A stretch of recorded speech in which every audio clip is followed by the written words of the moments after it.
High সবাই কি করছো? সকাল সকাল আমি আনারস নিয়ে হাজির হলাম। বৈশাখ জ্যৈষ্ঠ মাস দেখবে আম, কাঁঠাল, আনারস, লিচু, জাম সব কিছুই কিন্তু বৈশাখ জ্যৈষ্ঠ মাসে পাওয়া যায়। তো এদিকে দেখো আজকে নিয়ে আসলো আনারস।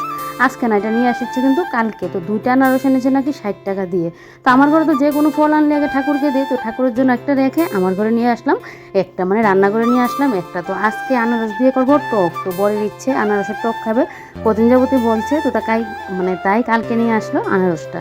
তো এদিকে দেখো আনারসটা আমি কাটিং করে নিয়েছি। এবার আনারসের টকের মধ্যে তো বাদাম না হলে হবেই না, তার উপর এর সাথে কিন্তু নারকেলও দেওয়া যায়, নারকেলও কিন্তু পেস্ট করে দেওয়া যায়। তো আমার ঘরে আবার নারকেলটা না আমাদের পেটে সই না, আর কোনো কিছু খেয়ে যদি পেটে নাই শুতে পারে সেই জিনিস খেয়ে তো আর লাভ নেই।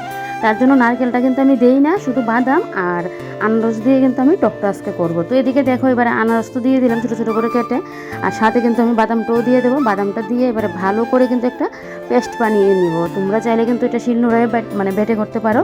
তো আমি মিক্সার মেশিনে দিয়ে দিলাম। তো এদিকে দেখো এবারে ভালো করে একটা পেস্ট কিন্তু বানিয়ে নিয়েছি। এর মধ্যে কোনো কিছু আর কিন্তু অ্যাড করিনি। আর নারকেলটা যদি দিতাম তাহলে নারকেলটাও কিন্তু এই পেস্টের মধ্যে দিতাম। তো নারকেল খেলে তো আমাদের দুজনের মানে কারোরই পেটে সয় না, তার জন্য নারকেল ছাড়াই কিন্তু আমি করি। আর যেহেতু বরের আবদার মানে এই আনারসের চাটনিটা খাবে, আমার বর আবার খুব পছন্দ করে আনারসের চাটনিটা খেতে, তাই জন্য কিন্তু করছি।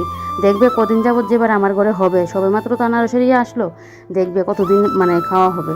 তো এদিকে ফোড়নের মধ্যে দিয়ে দিলাম শুকনো লঙ্কা, তেজপাতা দিয়ে তারপর দিয়ে দিলাম সর্ষে, কারণ চাটনির মধ্যে দেখবে টক টুকরা কোনো কিছু রান্না করলে এটার মধ্যে কিন্তু সর্ষে ফোড়নই দিতে লাগে। তারপর যে পেস্টটা বানিয়েছিলাম আনারস আর বাদামের, এবার পেস্টটাও কিন্তু দিয়ে দিয়েছি। দিয়ে এবারে ভালো করে কিন্তু আমি নাড়াচাড়া দিয়ে নেব। আর এর মধ্যে মশলা বলতে শুধু দেবো আমি কিন্তু হলুদ গুঁড়ো আর লবণ, এতটুকু। মশলার মধ্যে আর কোনো কিছু কিন্তু না। এই যে দেখো একটুখানি হলুদ আর একটুখানি পরিমাণ মতো কিন্তু নুন দিয়ে এবারে ভালো করে কিন্তু এটাকে আমি ভাজি ভাজি করে নেব। এটার মধ্যে কিন্তু আমি জল এড করিনি, যখন পেস্ট করেছিলাম একদম আনারসের মধ্যে তো জলটা থাকে, এটা দিয়ে কিন্তু বাদামটাও একদম সুন্দর পেস্ট হয়ে যায়। তো এবারে ভালো করে একটু নাড়াচাড়া করে এবারে ভালো করে কিন্তু এটাকে আমি ফ্রাই করে নেব। এখন আমি জল এড করবো না, জলটা কিন্তু পরে এড করবো, আগে ভাজি করে নেব।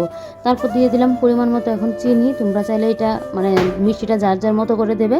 তো আমি এখানে চিনিটা দিয়ে আবারও কিন্তু ভাজবো। আর এদিকে দেখবে আনারসের কালারটা কিন্তু পুরোপুরি চেঞ্জ হয়ে যাবে। এই যে দেখো চিনিটা দিয়ে যখন ফ্রাই করছি না, একদম পুরো কিন্তু মানে ভাজা করার পর কালারটা পুরোপুরি চেঞ্জ হয়ে গেছে। এবারে দিয়ে দিলাম পরিমাণ মতো জল। তো আনারসের টক তো আর একদম মানে ঢেলে পাতলা খাই না, একটু ঘন ঘন হতে লাগে, তাই জন্য কিন্তু আমি ঝোলটা পরিমাণ মতোই মানে জলটা দিলাম। এটা তো ফুটে তারপর তো আমি নামাবো, এটা তো ফুটে একটু কমবে, একটু ঘন ঘনই কিন্তু আনারসের চাটনিটা করা হয়। আর এই যে দেখো এবারে ফাইনালি কিন্তু আমার ফুটে ফুটে আনারসের চাটনি কিন্তু রেডি করা হয়ে গেছে। এবারে নামিয়েও নিয়েছি। আর আনারসের চাটনি রেসিপিটা কীরকম লাগলো কমেন্টে বলবে। একদম সিম্পলভাবেই করলাম। আর তোমরা কে কীভাবে আনারসের চাটনিটা করো অবশ্যই কিন্তু বলবে।